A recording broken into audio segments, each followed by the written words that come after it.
Hello दोस्तों, नमस्कार। स्वागत है आप सभी का एजुकेशन मंत्रा में। दोस्तों, बात करेंगे 69,000 के संबंध में। देखिए दोस्तों, सीएम योगी आदित्यनाथ कई सारे अभ्यर्थियों को नियुक्ति पत्र स्वयं अपने हाथ से वितरित करेंगे। कहाँ, किस प्रकार से, कैसे वितरित होंगे नियुक्ति पत्र, इस पर चर्चा करेंगे। और इसके बाद अपर मुख्य सचिव रेणुका कुमार जी का अब बड़ा स्टेटमेंट 69,000 शिक्षक भर्ती के संबंध में देखने के लिए मिल रहा है। वहीं पर अगर बात करें तो पिछड़ा वर्ग अभ्यर्थियों ने आंदोलन की चुनौती दे डाली है, चेतावनी दे डाली है, और एक हफ्ते में ही नियुक्ति प्रक्रिया को पूरा किया जाएगा। ये भी एक बड़ा स्टेटमेंट देखने के लिए मिल रहा है। तो दोस्तों, सबसे पहले हम बात करेंगे रेणुका कुमार जी के स्टेटमेंट के बारे में।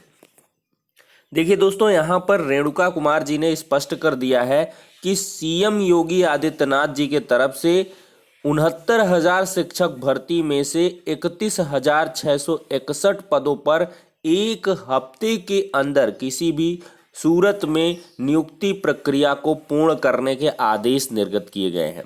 तो उसी आदेश के क्रम में हम एक हफ्ते का पूरा जो है एक कार्यक्रम बना रहे हैं, जिसके आधार पर एक हफ्ते में नियुक्ति पत्र वितरित करवा दिए जाएं।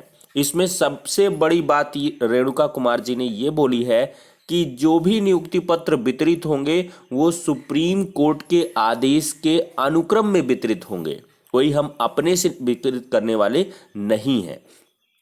और सबसे बड़ी बात यहाँ पर है ओबीसी अभ्यर्थियों के लिए।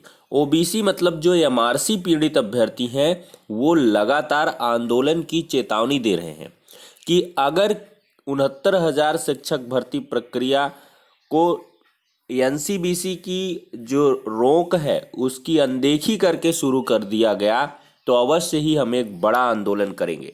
तो पहले समाचार पत्र की जो झलकियां हैं उनको देख लेते हैं, फिर बात करते हैं। यहाँ पर देख सकते हैं दोस्तों, ओबीसी आयोग के निर्णय के खिलाफ भर्ती पर आंदोलन की चेतावनी।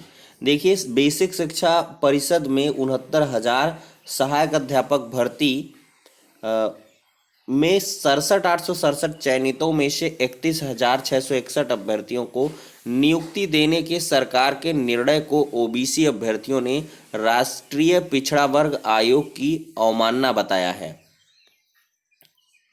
ठीक है दोस्तों, अभ्यर्थियों ने सवाल किया है दोस्तों कि आयोग ने भर्ती पर स्थगन आदेश दे रखा है, इसके बावजूद सरकार नियुक्ति कैसे कर सकती है। वहां आगे लिखते हैं कि अभ्यर्थियों ने आगामी दिनों में लखनऊ में आंदोलन की चेतावनी दी है। उधर यहाँ पर देखें तो अब स्टेटमेंट है, बड़ा स्टेटमेंट। अपर मुख्य सचिव रेणुका कुमार का कहना है कि आयोग को भर्ती में ओबीसी वर्ग को दिए गए आरक्षण की वस्तु स्थिति से अवगत करा दिया गया है। साथ ही सर्वोच्च न्यायालय के आदेश की जानकारी आयोग को दे दी गई है। अपर मुख्य सचिव जी कह रही हैं कि यहाँ पर जो भी ओबीसी अभ्यर्थियों को आरक्षण दिया गया है उसकी वस्तुस्थिति से अवगत करा दिया गया है कि किस प्रकार से कैसे ओबीसी अभ्यर्थियों का आरक्षण दिया गया, और साथ ही सुप्रीम कोर्ट का जो ऑर्डर है उसके बारे में भी बता दिया गया है। विभाग सर्वोच्च न्यायालय के आदेश से ही नियुक्ति कर रहा है। आरक्षण एवं एमआरसी लीगल टीम के प्रवक्ता विजय यादव का कहना है कि ओबीसी आयोग के उपाध्यक्ष ने 7 जुलाई को भर्ती पर रोक लगा दी थी।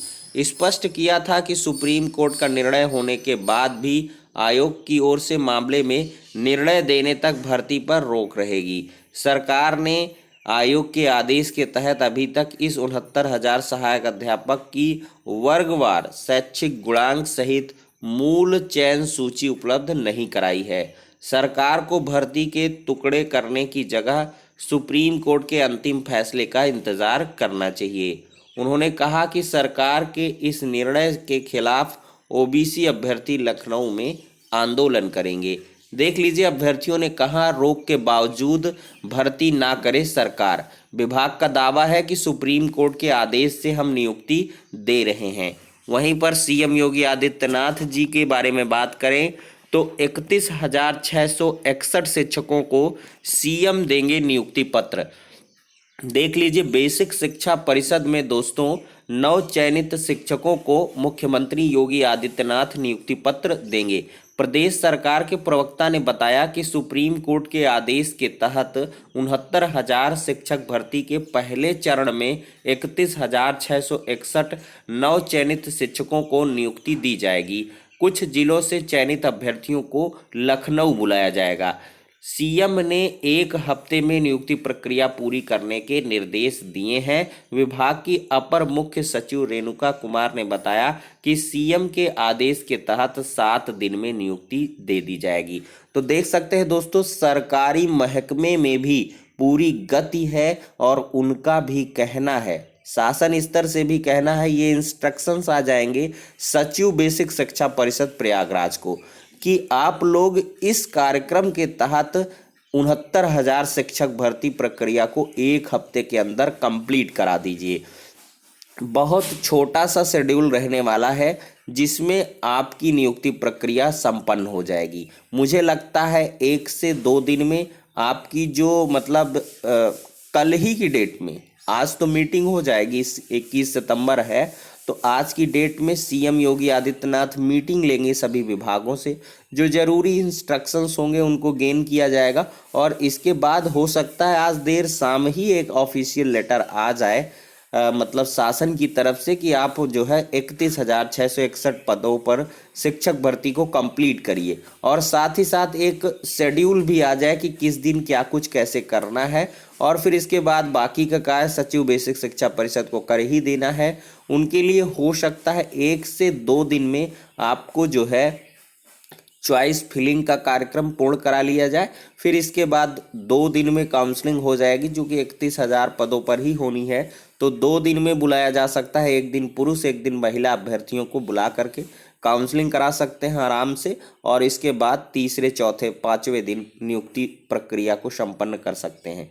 क्योंकि इसमें क्या होगा कि 31,661 शिक्षकों को ही नियुक्ति पत्र देना है, लगभग हाफ हो गई है भर्ती, तो ऐसे में थोड़ी सी सहूलियत होगी और तीव्रता से भर्ती प्रक्रिया को संपन्न भी करा लिया जाएगा। इसमें से आपको सारी की सारी चीज़ें जल्द ही देखने के लिए मिल सकती हैं। तो दोस्तों, एक बड़ा बयान देख सकते हैं सरकार की तरफ से आ चुका है कि किसी भी सूरत में 1 हफ्ते में ही भर्ती प्रक्रिया को कंप्लीट करा लेना है। वहीं पर कल मैंने स्टेटमेंट दिखाया था बेसिक शिक्षा मंत्री जी का, उन्होंने भी कहा है कि हम पहले चरण में या पार्ट 1 में 31,000 को नियुक्ति पत्र देंगे, पार्ट 2 में 37,000 समथिंग को नियुक्ति देंगे। और उन्होंने ये भी कहा है कि सुप्रीम कोर्ट के आदेश के अनुपालन में ही ये चीज़ें की जा रही हैं और सबसे बड़ी बात अभ्यर्थियों के लगातार बढ़ते दबाव के चलते ये किया जा रहा है, अदरवाइज हम सभी को एक साथ ही नियुक्ति पत्र देने वाले थे।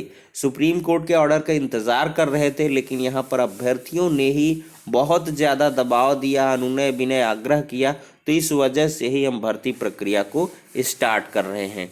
तो ये सारी की सारी चीज़ें देखने के लिए दोस्तों मिल रही हैं। अब पिछड़ा वर्ग आयोग का जो मामला है वो लगातार गरमा रहा है, क्योंकि पिछड़ा वर्ग आयोग ने ऑलरेडी रोक तो लगा रखी है, लेकिन यहाँ पर रेणुका जी ने कहा है कि उनको जो भी डेटा हमको सौंपना था हमने बता दिया कि भाई ओबीसी को इतनी सीटों पर चयन हुआ है, इतने गुणांक पर चयन हुआ है, इतना कट ऑफ गया है, इतना यूआर का, इतना ओबीसी, इतना एससी, इतना एसटी, इतनी सीटों के सापेक्ष इतने का चयन हुआ है, काम खत्म। तो कुल मिलाकर ये चीज़ें हैं और साथ ही साथ ये भी बता दिया गया कि सुप्रीम कोर्ट के आदेश के चलते हम जो है भर्ती प्रक्रिया को स्टार्ट करेंगे। लेकिन यहाँ पर जजमेंट की बात कही गई थी और वहाँ पर लोकेश प्रजापति जी ने कहा था कि अगर जजमेंट भी आ जाता है तो जब तक आप वर्गवार, गुणांकवार, दुनिया भर का जितना भी डाटा है अगर वो नहीं सौंपेंगे आप, तो आपको नियुक्ति नहीं करनी है और आपकी जो रोक है वो हमारी प्रभावी रहेगी आपकी भर्ती पर। तो ये सारी की सारी चीज़ें हैं। अब एनसीबीसी और सरकार में आपस में गतिरोध नज़र आ रहा है। अगर नियुक्ति प्रक्रिया इधर स्टार्ट होती है तो अवश्य ही एनसीबीसी हाई कोर्ट की शरण ले सकते हैं आगे आने वाले समय में, या वहीं पर ओबीसी या एससी एसटी के जो भी एमआरसी पीड़ित अभ्यर्थी हैं उनके द्वारा आंदोलन भी देखने के लिए मिल सकता है, विरोध प्रदर्शन भी। तो ये सारी की सारी चीज़ें दोस्तों निकल के आ रही हैं। तो फिलहाल के लिए अब इतना ही। नेक्स्ट वीडियो में मिलेंगे, कुछ अलग सी चीज़ों को डिस्कस करेंगे। तब तक के लिए शुक्रिया, धन्यवाद।